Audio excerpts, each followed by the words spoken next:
PM Modi आज महाराष्ट्र के पंढरपुर को देंगे बड़ी सौगात। संत ज्ञानेश्वर और संत तुकाराम महाराज पालकी मार्ग के 4 लेन की आधारशिला रखेंगे।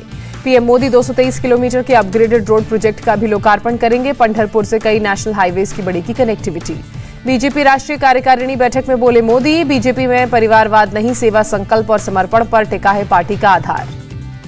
पीएम मोदी ने बीजेपी कार्यकर्ताओं से पार्टी और लोगों के बीच भरोसे का सेतु बनाने का आह्वान किया।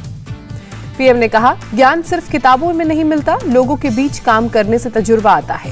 केंद्रीय मंत्री भूपेंद्र यादव ने कहा, पीएम मोदी ने बीजेपी की रणनीति बनाने का मंत्र दिया। कोरोना काल में पार्टी में सेवा को आधार बनाने की बात कही। यूपी, पंजाब समेत 5 राज्यों के लिए बीजेपी ने कसी कमर। दिल्ली में राष्ट्रीय कार्यकारिणी की बैठक में 18 मुद्दों पर हुई चर्चा। जेपी नड्डा ने की पीएम मोदी की तारीफ। पीएम मोदी के नेतृत्व में भारत विश्वगुरु बनेगा, भारत विश्वगुरु बनने की राह पर चल पड़ा है, कहा। धर्मेंद्र प्रधान ने बताया, मीटिंग में जेपी नड्डा ने दिया मंत्र, अगर हमने लक्ष्य निर्धारित किया तो पार्टी अपने शिखर पर आएगी। निर्मला सीतारमण ने कहा, वैक्सीनेशन पर विपक्ष ने गलत सवाल उठाए। भारत के वैक्सीनेशन अभियान को दुनिया ने सराहा। सीएम योगी ने यूपी विधानसभा का चुनाव बहुत ही महत्वपूर्ण बताया। कहा, पार्टी और राज्य सरकार ने प्रदेश के विकास के लिए बहुत काम किया। पंजाब बीजेपी अध्यक्ष अश्विनी शर्मा बोले, आगामी पंजाब विधानसभा चुनाव में सभी सीटों पर चुनाव लड़ेगी बीजेपी। बीजेपी राष्ट्रीय कार्यकारिणी में पीएम मोदी, नड्डा समेत 342 नेताओं और मंत्रियों ने हिस्सा लिया। राष्ट्रीय कार्यकारिणी की बैठक के बाद पीएम ने किया ट्वीट, लिखा, लोगों के सेवा करने के तरीकों पर सार्थक चर्चा हुई। आज शामली के कैराना जाएंगे यूपी के मुख्यमंत्री योगी। पीएसी कैंप समेत कई प्रोजेक्ट्स की रखेंगे आधारशिला। डर से कैराना छोड़कर जाने के बाद वापसी करने वाले परिवारों से भी मिलेंगे सीएम योगी। यूपी के रामपुर में भी कई परियोजनाओं की आधारशिला रखेंगे सीएम योगी। एक जनसभा को करेंगे संबोधित। केंद्र पर फिर बरसे मेघालय के राज्यपाल सत्यपाल मलिक। बोले, किसान आंदोलन में 600 जाने गई, संसद में एक भी प्रस्ताव पारित नहीं हुआ। सत्यपाल मलिक ने कहा, जिसने गवर्नर बनाया उन्हें दिक्कत हुई तो दे दूंगा इस्तीफा। किसानों के समर्थन में बोली मायावती, केंद्र सरकार खत्म करे तीनों कृषि कानून को, लोगों को दे राहत। किसान नेता राकेश टिकैत का बयान, शायद पीएम मोदी किसानों को देश का मानते ही नहीं, किसानों को लगता है पीएम किसान हितैषी नहीं है। आज पंजाब विधानसभा का होगा विशेष सत्र। बीएसएफ के अधिकार क्षेत्र बढ़ाने का विरोध समेत कृषि कानूनों को वापस लेने के प्रस्ताव पर हो सकता है चर्चा। पंजाब सरकार ने पेट्रोल डीजल पर दी राहत। डीजल पर 10 रुपए और पेट्रोल पर 5 रुपए वैट कम किया। पंजाब कांग्रेस अध्यक्ष नवजोत सिंह सिद्धू का एजी देओल पर पलटवार, कहा, न्याय अंधा है, पंजाब के लोग नहीं। बीएसपी के निष्कासित लालजी वर्मा और राम अचल राजभर एसपी में शामिल। अखिलेश यादव ने सदस्यता दिलाई। बीएसपी के पूर्व नेताओं के एसपी में शामिल होने पर बोली मायावती, कहा, दल बदलू और निष्कासित लोग कमजोर करेंगे एसपी का जनाधार। निषाद पार्टी के अध्यक्ष संजय निषाद का बीजेपी पर हमला, आरक्षण का वादा पूरा नहीं किया तो गठबंधन पर पड़ेगा इसका असर। माइनिंग पीपुल्स फ्रंट के संयोजक पुती गावरकर आम आदमी पार्टी में शामिल। सीएम केजरीवाल ने दिलाई सदस्यता। सीएम केजरीवाल का पुती गावरकर को भरोसा, सरकार बनी तो 6 महीने में माइनिंग का काम शुरू करेंगे। लखीमपुर खीरी हिंसा मामले में आज सुप्रीम कोर्ट में होगी सुनवाई। पिछली सुनवाई में कोर्ट ने गवाहों को सुरक्षा देने का दिया था निर्देश। आज एनसीबी के सामने पेश हो सकते हैं आर्यन खान। कल तबीयत खराब होने की वजह से नहीं हुए थे पेश। एसआईटी ने आर्यन को पूछताछ के लिए भेजा था समन। एनसीबी की एसआईटी 6 मामलों में कर रही है जांच। एनसीबी ने आज प्रभाकर साहिल को फिर पूछताछ के लिए बुलाया। कल समन के बाद भी हाजिर नहीं हुआ है प्रभाकर। वानखेड़े पर लगाए थे आरोप। क्रूज ड्रग्स केस में एनसीबी ने अरबाज मर्चेंट और अचित कुमार का बयान दर्ज किया। अरबाज से 9 घंटे तक पूछताछ। नवाब मलिक के आरोपों के बीच एनसीबी ने जांच के लिए एसआईटी बनाई। आर्यन केस में फिरौती के आरोप में अब जांच होगी। मुंबई पुलिस की एसआईटी के सामने पेश हुए सुनील पाटिल, दर्ज कराया बयान। सुनील पाटिल ने किसी केस का मास्टरमाइंड होने से इनकार किया। कहा, मुंबई क्रूज ड्रग्स केस से लेना देना नहीं। नवाब मलिक का आरोप, फैशन टीवी के चीफ काशिफ खान ने मंत्री असलम शेख को क्रूज पार्टी में आने के लिए मजबूर किया। आज असलम शेख मीडिया के सामने रखेंगे पक्ष। नवाब मलिक के आरोपों पर मोहित कंबोज का जवाब, सभी आरोपों को गलत करार दिया। कहा, नवाब मलिक झूठ बोल रहे हैं।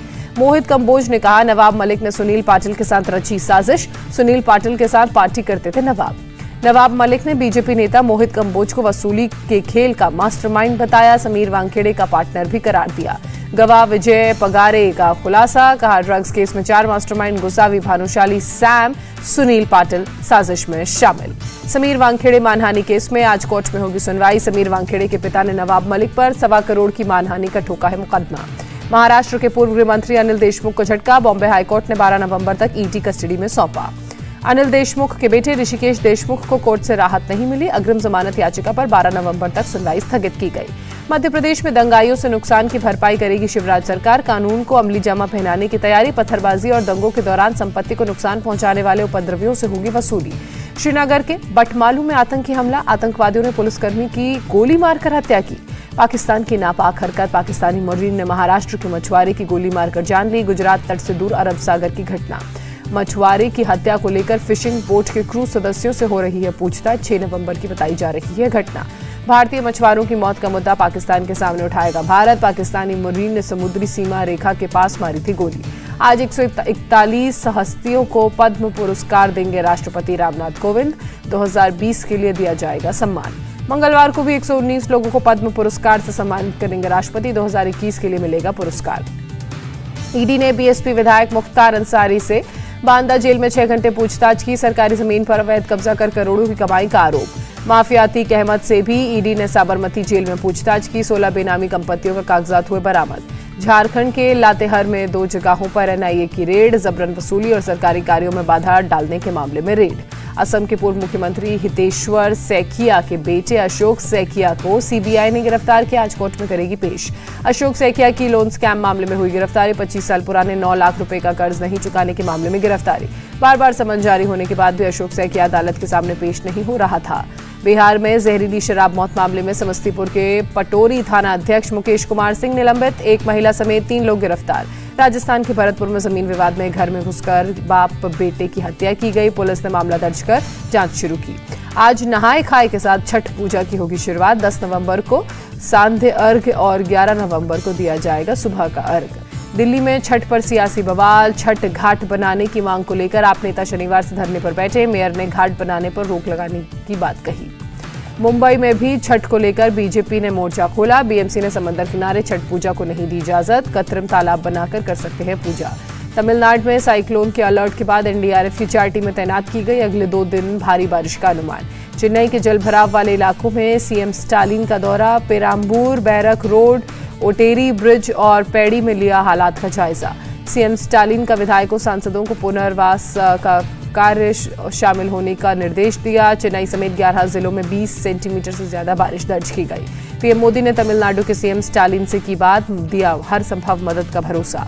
साउथ के सुपरस्टार कमल हासन ने अपने फैंस से मांगा बर्थडे गिफ्ट। कहा, चेन्नई में बाढ़ पीड़ितों की मदद करें मेरे फैंस। चेन्नई में बारिश के बीच कुछ लोगों ने बांटे फूड पैकेट। बारिश के चलते चेन्नई के कई इलाके बेहाल। मथुरा में टोल प्लाजा पर गाड़ियों का लंबा जाम नजर आया। 5 घंटे तक जाम में फंसी रहीं गाड़ियां। आगरा नोएडा ट्रैक पर गाड़ियों की लंबी कतार देखी गई। 2 से 3 किलोमीटर तक रेंगती नजर आई गाड़ियां। दीपोत्सव और भाई दूज मनाकर दिल्ली नोएडा वापस लौट रहे लोगों के चलते ट्रैक पर लगा लंबा जाम। लखनऊ में शिक्षक भर्ती को लेकर प्रदर्शन। एससी ओबीसी के छात्र बीजेपी दफ्तर पहुंचे और नारेबाजी की। मध्य प्रदेश के दमोह में किसानों का प्रदर्शन। उर्वरक की मांग को लेकर विरोध व्यक्त किया। प्रयागराज में कपड़े के गोदाम में लगी आग। लाखों के ऊनी कपड़े जलकर खाक हुए। आग लगने के कारणों का पता नहीं चल पाया। फिलहाल शॉर्ट सर्किट आग लगने की फौरी वजह बताई गई। ठाणे में प्लास्टिक फैक्ट्री में लगी भीषण आग। बाल बाल बचे लोग। रात करीब 9 बजे लगी आग। आग लगने के कारणों का फिलहाल पता नहीं चल पाया।